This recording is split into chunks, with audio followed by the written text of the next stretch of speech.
Alhamdulillahirabbil alamin. Wassalatu wassalamu ala Muhammadin wa ala alihi wa ashabihi ajma'in.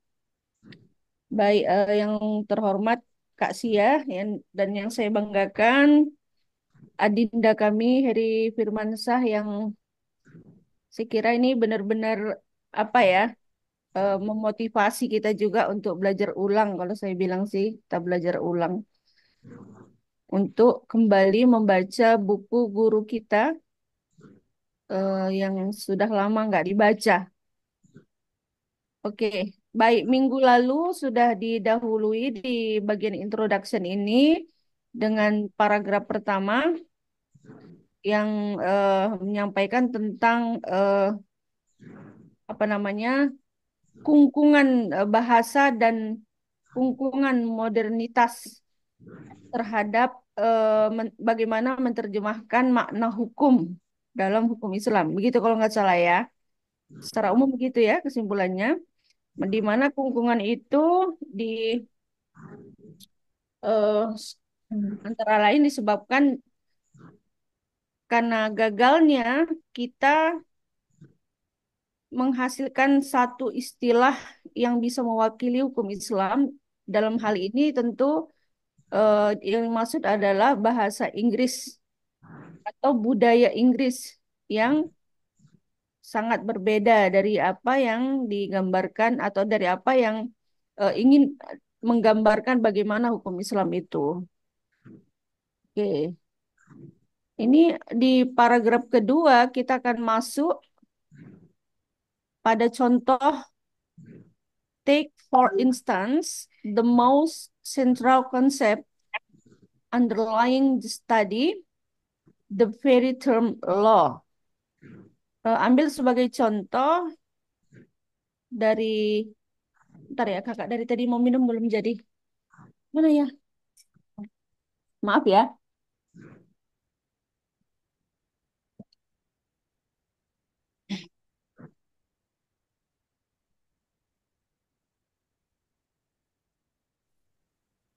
Eh, kita ambil sebagai contoh atau sebagai contoh kita ambil eh, konsep yang paling sentral dari kajian ini yaitu istilah hukum. Jadi yang digambarkan kungkungan bahasa dan kungkungan modernitas dalam memahami hukum Islam itu ketika bahasa itu tidak mau bisa mewakili makna yang di paragraf 22 ini dimulai dengan contoh mengambil atau mendasari makna hukum.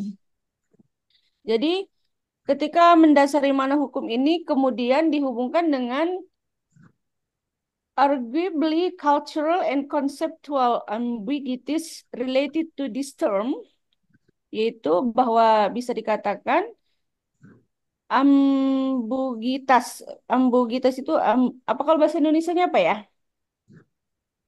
Maaf, ini Ketidakjelasan atau samar. sama ya ambugitas ya. Ambugitas bahasa, konsep dan budaya yang terkait dengan istilah hukum ini, lalu penulis membuat dalam kurung never to my knowledge identified, let alone problematized by legal Orientalism. Ini lebih halak ini kalau nulis panjang-panjang dan banyak anak kalimatnya.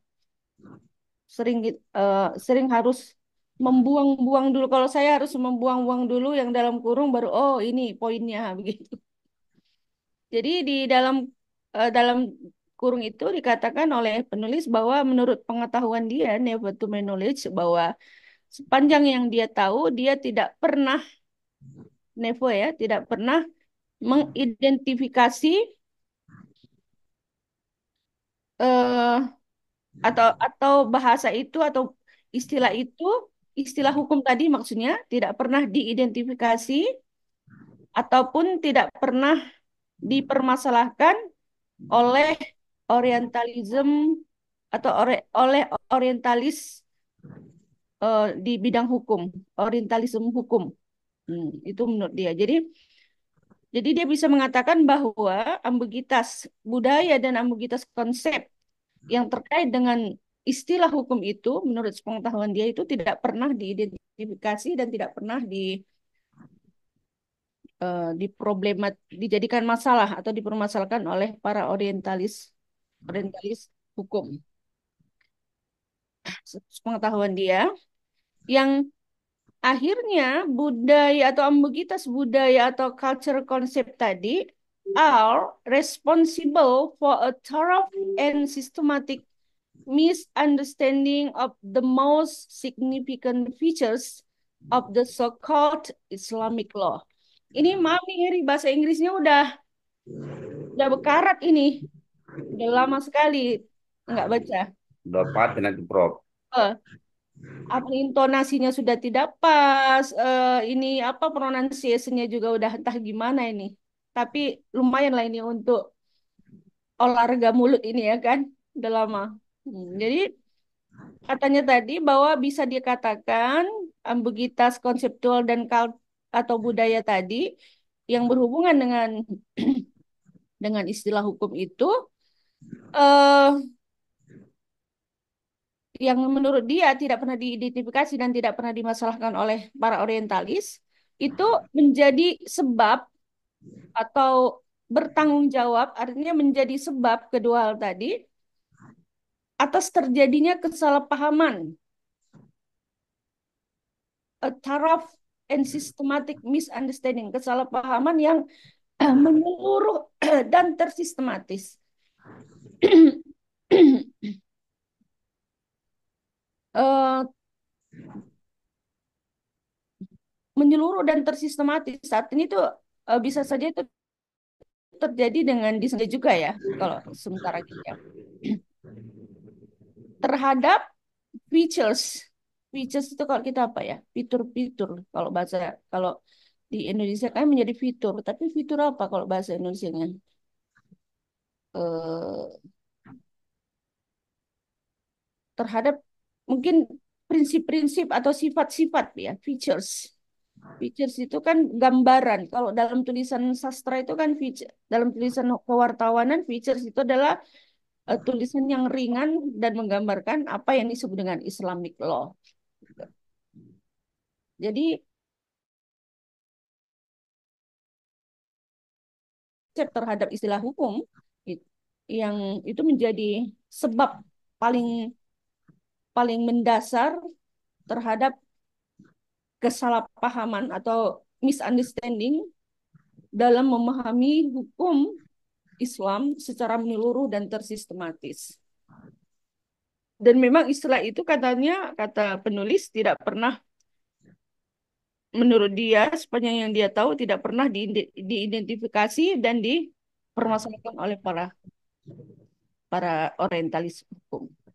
Nah, sampai situ. Jadi karena tidak ada, kalau kalau saya ingin nyimpulkan ini ya, jadi karena tidak ada eh,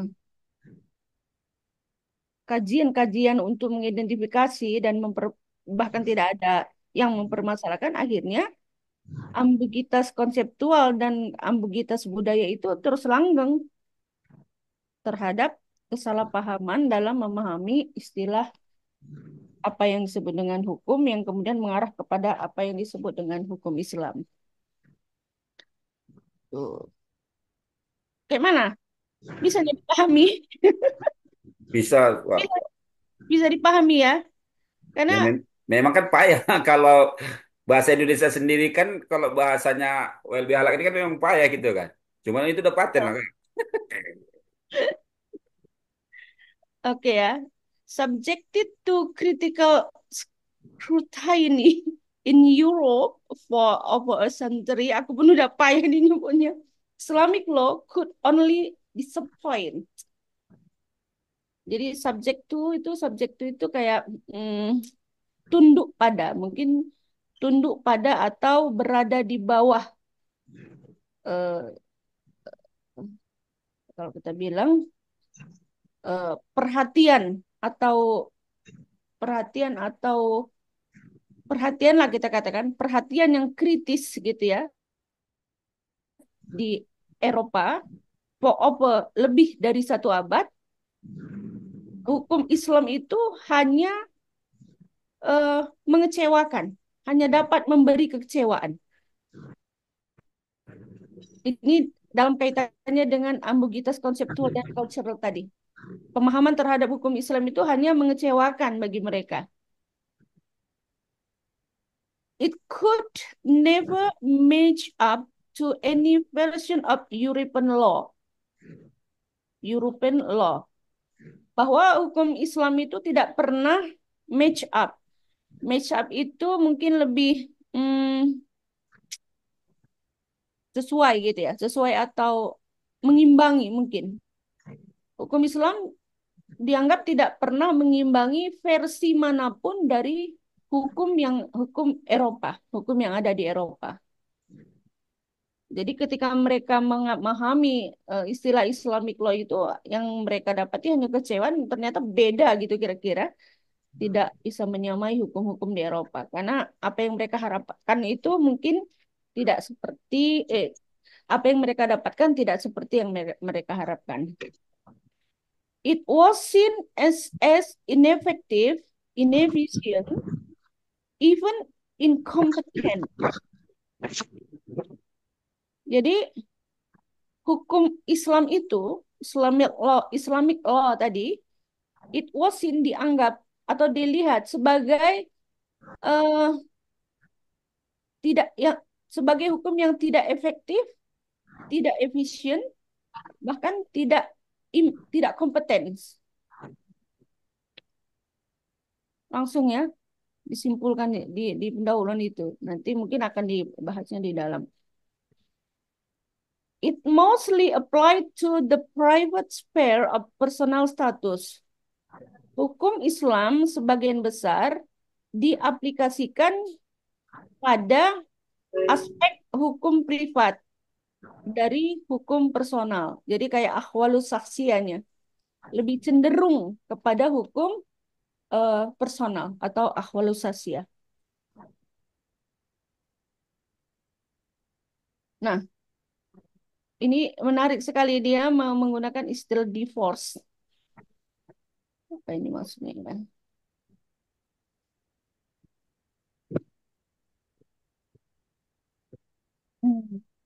Having early on divorce itself from state and society.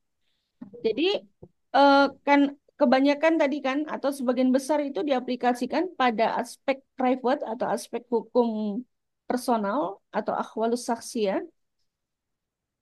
Hukum Islam tadi dengan penerapan yang sedemikian itu tadi, having early dianggap sejak awal sudah divorce, sudah terpisah, sudah tercerai dengan sendirinya dari persoalan state and society, dari persoalan negara dan masyarakat. Jadi dianggap sebagai hukum yang terpisah. Ini yang saya bisa pahami ya dari situ ya. Jadi seolah-olah hukum Islam itu tidak ngeblend ke persoalan negara dan masyarakat, karena lebih banyak diterapkan pada aspek hukum personal. Ini ada rujukannya. These stereotypes remain tenuous even the recent scholarship. Ini tahun berapa di buku ini dibuat? Tahun berapa ini buku ini ditulis? Katanya 2009. stereotipe. Jadi penulis sendiri mengatakan ini udah stereotipe bahwa 2009. hukum 2000 berapa? 2009 terbit kan? 2009. Oh Iya. iya. Jadi penulis sendiri mengatakan eh, apa namanya anggapan bahwa hukum Islam itu terpisah atau eh, ya terpisah dari persoalan negara dan society itu katanya these stereotypes artinya itu stereotipe kan dengan ungkapan itu remain tetap bertahan even in recent scholarship meskipun sampai saat ini gitulah kira-kira sampai wacana keilmuan saat ini. Jadi scholarship itu lebih dalam konteks ini lebih mungkin keilmuan ya. bukan beasiswa ya kalau scholarship yang kita tahu apa beasiswa. Sarjanaan. apa kesarjanaan. Jadi mungkin lebih enaknya kalau apa wacana keilmuan kesarjanaan. Nah, gitulah kira-kira ya. Nanti kalau salah kakak betul kan ya? Ini ada murid apa nih? Soalnya saya pun oke. Nah,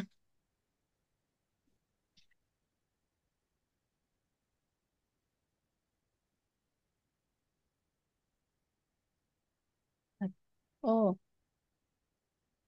gelap ntar ya saya. Oke. Its penal law was regarded as little more than apa yang bacanya Burskew gitu ya. Its penal law pidananya, hukum pidana dari hukum Islam was regarded dianggap as little more sebagai eh, sedikit bobrok atau kayak mana ya, sedikit ejek-ejekan aja. Jadi hukum pidananya yang ada di dalam hukum Islam itu dianggap sebagai hukum yang main-main aja lah gitu, kayak nggak betul-betul, semacam ejekan mereka. Maksudnya sebagai apa namanya, kayak nggak sungguh-sungguh lah gitu mungkin.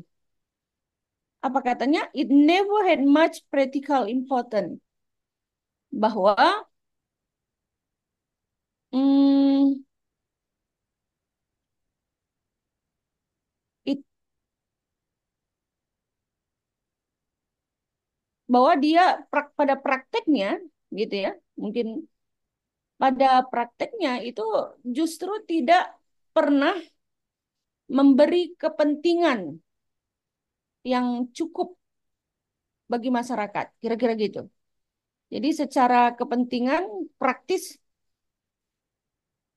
hukum pidana yang ada di dalam hukum Islam itu dianggap hanya sebagai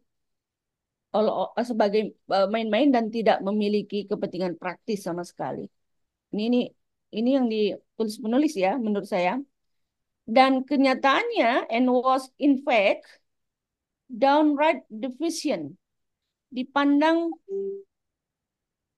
division itu defisit ya, mungkin lebih tidak cukup, dipandang tidak cukup karena hanya sedikit sebagai mainan dan tidak memiliki kepentingan praktis yang cukup, dan kenyataannya memang dipandang sangat sedikit sekali dan tidak cukup.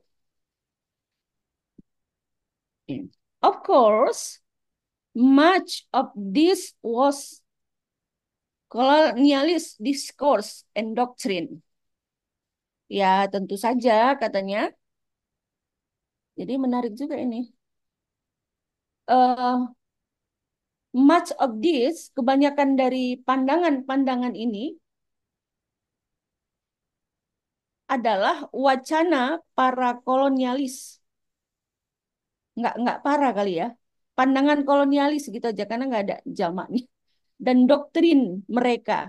Nah, jadi pandangan dan doktrin kolonialis.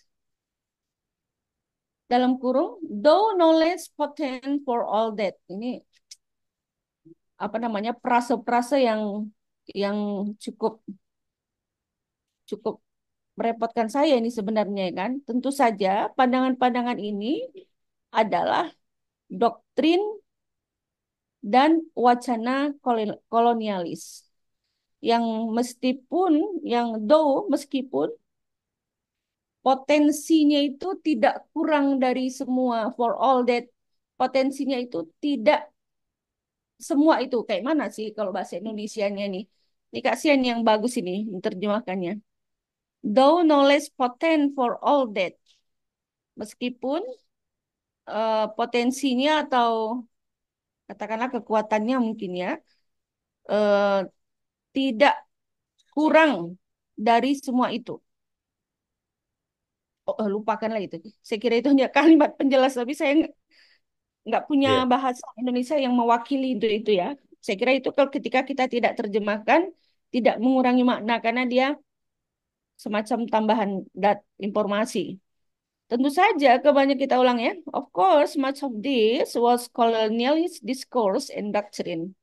Tentu saja, banyak kebanyakan dari yang hal tadi itu merupakan doktrin dan wacana kolonialis yang secara kumulatif, ka- cumulatively, but programmatically designed to decimate the Sharia and replace it with Western codes and institutions. Eh, yang secara kumulatif dan eh, dan tetapi juga secara terprogram wacana dan diskursus tadi, doktrin dan wacana tadi ya, doktrin dan diskursus tadi didesain to decimate untuk memusnahkan atau menghilangkan the syariah, menghilangkan hukum Islam, and replace it dan menggantinya dengan Western codes, aturan-aturan Barat, and Western institution dan mungkin kalau di sini konteksnya institusi itu adalah ya institusi hukum ya, institusi Barat. Nah, jadi ada beberapa poin ini sebenarnya kalau kita sambil nulis bisa kita buat poin-poinnya tentang tentang istilah hukum tadi, pemahamannya dipengaruhi oleh ambiguitas konseptual dan budaya yang kemudian itu akhirnya kemudian eh, hukum Islam dianggap tidak bisa memenuhi hasrat mereka karena berbeda dengan pola-pola hukum Barat. Kemudian dikaitkan dengan dan isinya ternyata lebih baik menurut mereka itu lebih banyak kepada hukum private yang justru menurut mereka itu menjadi ciri khas terpisahnya hukum Islam dari negara dan sosial dan hukum pidananya itu dianggap sebagai hukum yang tidak memenuhi kepentingan praktis dan dianggap tidak cukup. Nah, itu semua menurut penulis justru merupakan wacana dan doktrin yang secara terprogram itu didesain untuk menghancurkan atau menghilangkan syariah dan akan diganti dengan hukum barat dan lembaga-lembaga hukum barat. Oke, bisa dipahami enggak sih? Enggak, Gimana ini? paten enggak? Masih ribet ya, bisa kita sederhanakan sebenarnya kan? Ya karena memang bahasanya ribet memang. Bahasa WLBL ini ribet kan. Makanya butuh apa? Oh iya, oke ya. Eh, kayak mana tadi? But linguistics played a part here too. Namun, ini dia tadi di atas di apa dia cerita terma dan kungkungan bahasa ya di apa di alinea pertama ya sebelumnya kan. Nah, di sini ditekankannya lagi. Linguistik juga punya peran di sini katanya. For if concept are defined by language, karena kalau konsepnya di-define, konsepnya konsep-konsepnya itu dibatasi oleh bahasa dan language is not only the framework dan bahasa itu tidak hanya sebagai framework kerangka that limits konsep yang membatasi konsep no mean achievement. Ini suka kali dia pakai tanda kurung ini saya jadi eh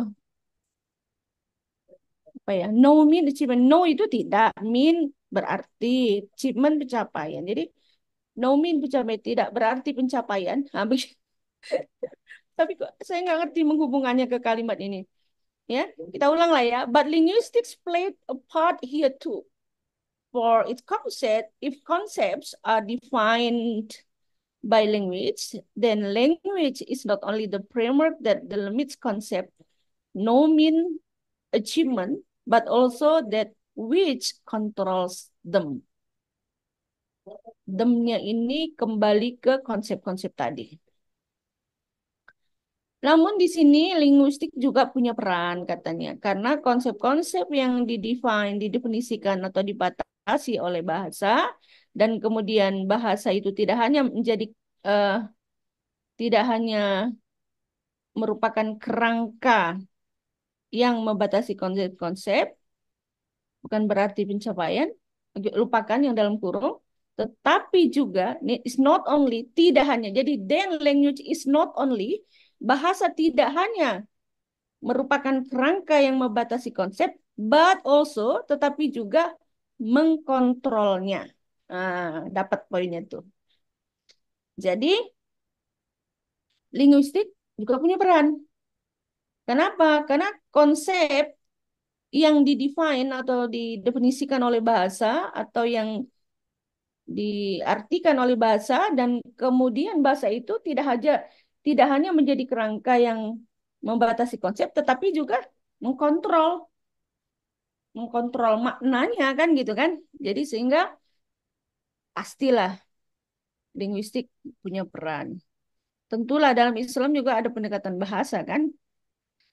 Prime evidence of this is the routine and widespread pronouncement usually used to introduce Islamic law to the uninitiated, namely that the Sharia does not distinguish between law and morality.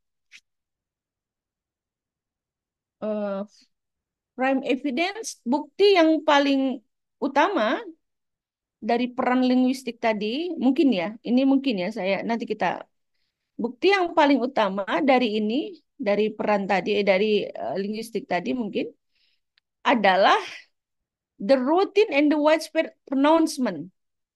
Pronouncement ini apa ya? Penyebutan ya.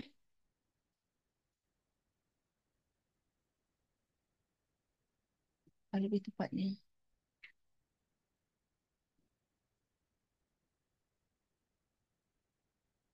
Pronouncement itu apa ya? Penyebutan. Penyebutan itu lebih tepatnya apa? Per Pernyataan gitu kali ya. Ya. eh Coba kita coba. Bukti yang utama dari hal ini adalah pernyataan atau penyebutan yang luas dan rutin, biasanya used to digunakan untuk introduce Islamic law, untuk memperkenalkan hukum Islam kepada uninitiated. Initiated itu mungkin tadi saya sempat nengok ini uninitiated ini orang yang awam, orang yang awam katanya, yaitu nih kembali kemana ini, bahwa bukti yang paling utama dari pernyataan atau dari penyebutan yang luas dan rutin yaitu bahwa syariah does not distinguish between law and morality. Ungkapan mungkin ya, bahwa ungkapan yang luas dan rutin yang sering menjadi bukti utama yang sering dinyatakan adalah bahwa eh, hukum Islam atau Islami atau syariah itu tidak membedakan antara hukum dan moralitas. Dan itu biasanya diperkenalkan kepada orang-orang yang awam. Nah, mungkin begitu. Ini udah direkam diskusinya pakai mungkin-mungkin ya kan? Oke. The absence of distinction becomes a clear and undoubtable liability. For when we speak of any law, our paradigmatic and normative stance would be to expect that law must measure up against what we consider to be our supreme model. Nah, ini pun panjang nih kalimatnya.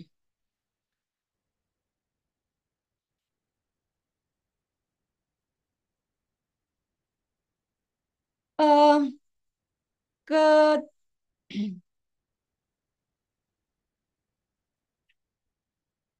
the absence of distinction, ya. Jadi tidak absen itu tidak ada ya. Tidak adanya distinction, perbedaan tadi, perbedaan hukum dan moralitas, bahwa syariah itu tidak memiliki perbedaan antara hukum dan moralitas, itu becomes a clear, menjadi jelas,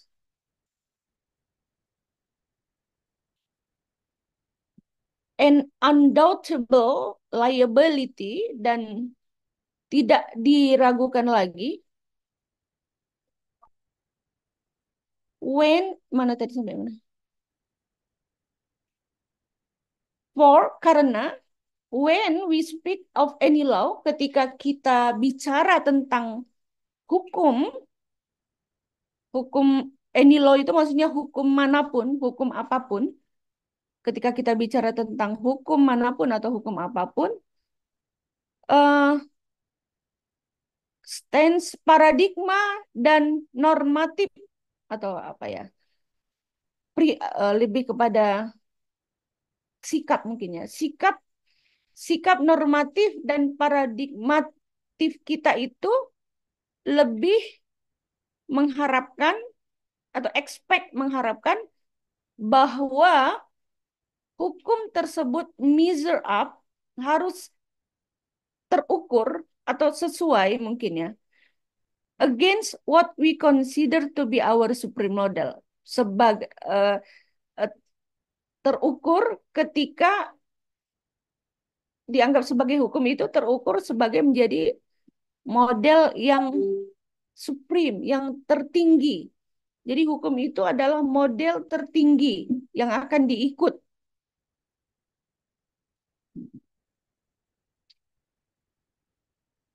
Jadi kita ulang, ketidakadaan perbedaannya tadi itu antara, bahwa ada anggapan bahwa syariah tidak memiliki perbedaan antara hukum dan moralitas itu, dan ketiadaan keperbedaan itu menjadi nyata dan tidak diragukan, karena ketika kita bicara hukum manapun sebenarnya sikap kita terhadap eh, normatif, sikap normatif dan sikap paradigmatik kita itu sebenarnya mengharapkan bahwa hukum itu menjadi sesuatu yang supreme, sesuatu yang tinggi, yang akan menjadi model bagi kehidupan hukum, gitulah kira-kira. Tapi saya nggak paham juga ini ya. Apa maksudnya ini? Di satu kalimat ini.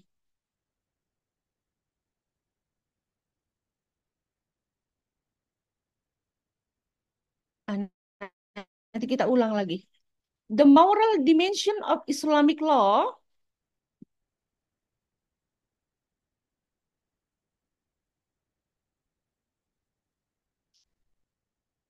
in language and in its conceptual derivation, terlalu Indonesia banget R-nya ya. Derivation is thus dismissed as one of the causes which rendered that law inefficient and paralyzed. Jadi, the moral dimension of Islamic law, dimensi moral dari hukum Islam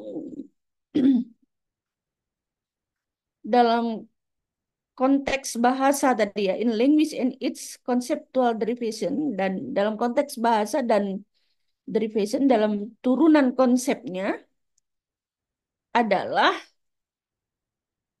thus, dengan demikian. Jadi biasanya kadang-kadang kalau kalau thus ini kadang-kadang ada di awal kalimat, kadang-kadang di tengah kalimat. Jadi the moral dimension of Islamic law is thus gitu ya.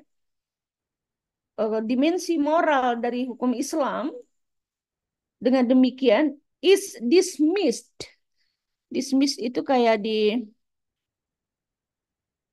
dismiss, kalau kalau kalau kita nonton film tentara itu kan dismiss, itu artinya pergi, hilang, menghilang dari hadapan saya gitu kira-kira kan. Jadi kira-kira bahwa dimensi moral hukum Islam itu dengan demikian dianggap hilang, dan as one of the causes, dianggap sebagai salah satu sebab yang menyebabkan hukum itu render. Render itu apa ya? Eh, menyebabkan menyebabkan yang menyebabkan bahwa hukum itu tidak efektif dan paralyzed. Paralyzed itu kalau olahraga paralyzed itu kan untuk orang-orang cacat. Berarti mungkin di sini cacat atau lumpuh, tidak tidak apa ya? Tidak normal gitu. Jadi dimensi hukum Islam dalam dalam konteks bahasa dan konseptualnya itu dengan demikian dianggap sebagai penyebab bahwa hukum hukum itu bahwa hukum itu tidak efisien dan cacat atau paralyzed atau lumpuh. The morality that is so enshrined in it introduces an ideal element, distancing it from messy and disorderly social and political realities.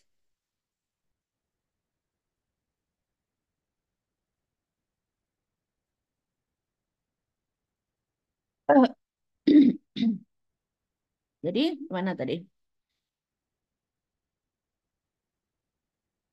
Enshrined.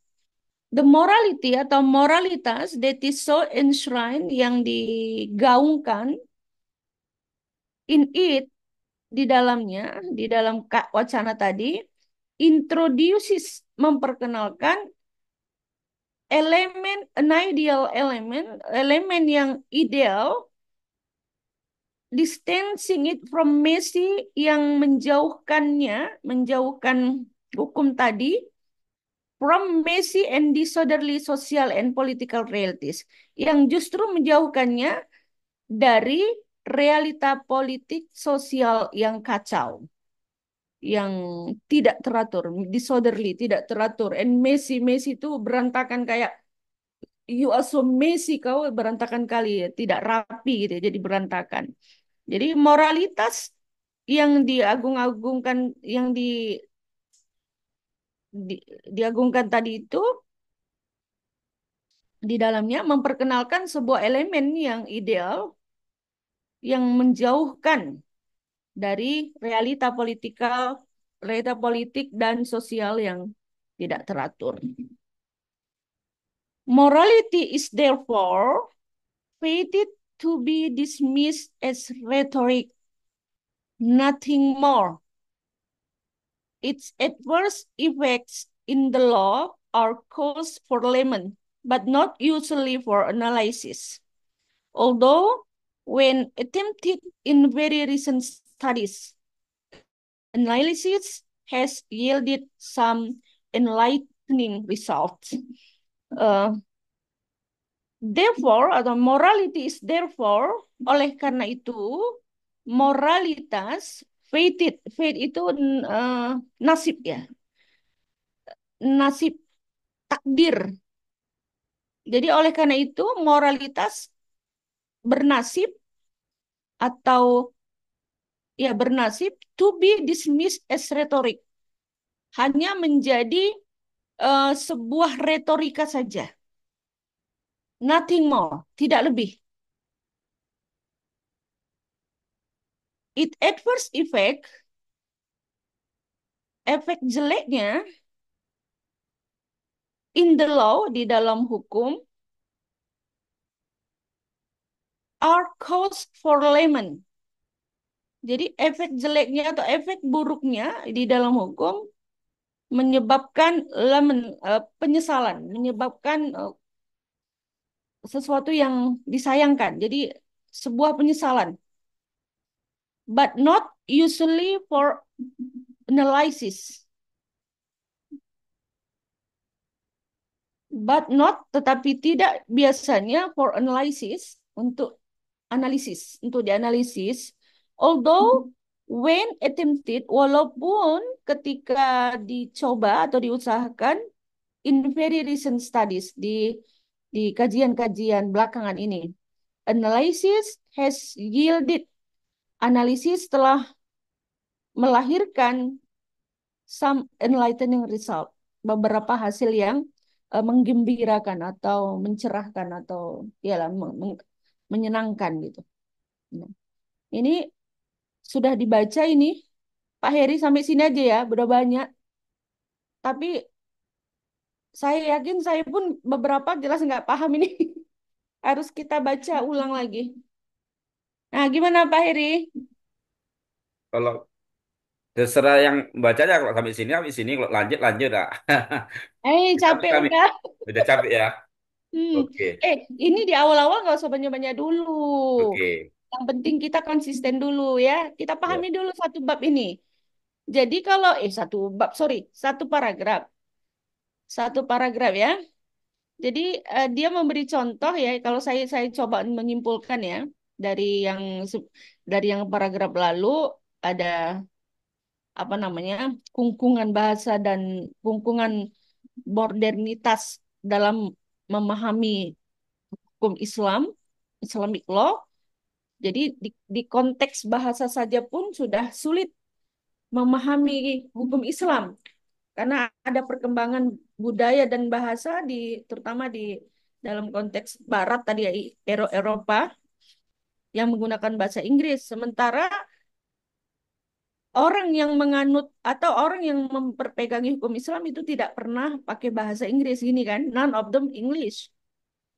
Mereka bukan orang Inggris dan tidak juga menggunakan bahasa Inggris kan, sehingga itu menjadi sesuatu yang kata si the other kemarin, sesuatu yang lain gitu. Nah, di paragraf kedua ini kemudian dibuat contoh, eh, diberikan contoh yaitu the very term law, yaitu istilah hukum, hukum gitu doang.